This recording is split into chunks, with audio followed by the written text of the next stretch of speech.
Hey yogis, since you loved the Ring of Fire Mudra so much, I've decided to start a new series called Mudra Monday, where we learn about different gestures of the body in yoga to channel energy every Monday.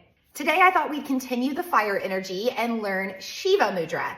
Shiva is the god of yoga and also the god of destruction in Hinduism. We have fire related to the energy of transformation. And Lord Shiva does a dance called the Tandava to his rhythmic drum, his damaru, that forms a ring of fire that destroys and makes space for creation. Now, we see this in the yoga pose Natarajasana, or dancer's pose, the one where we're reaching out, grabbing our leg, balancing on the one leg. That is the pose dedicated to Nataraja, or the dancing form of Lord Shiva in his Tandava. Now, the reason that this is important right now is that total solar eclipse that we just had, opening up the eclipse season, the Lunar New Year, and this whole lunar cycle. It was represented by the energy of that dance, that Tandava. In Vedic astrology, it placed the moon in Dhanisha Nakshatra, which is represented by both that drum and the dance. So this is a good time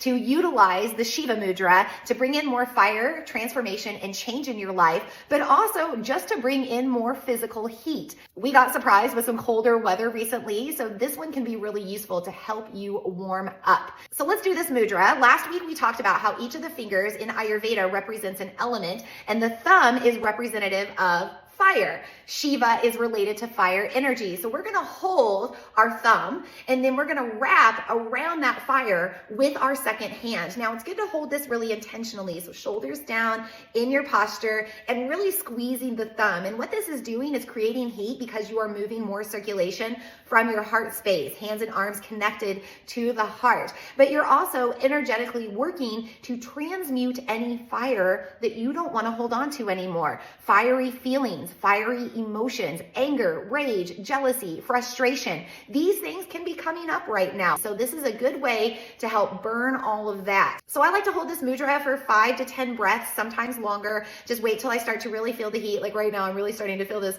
bubble of heat around me. So I'm going to go ahead and let that go. And I always make sure to do both sides. So if I have more of this overbalanced masculine energy, holding on the right side is going to help with that. If I have more fiery emotions, or maybe honestly, I need to channel some fire and get more fired up, then I would wrap more around the left side or the yin side. I usually do both in my mudra practice to keep that fire energy balanced, but you can choose how you need to use it day to day depending on what's going on.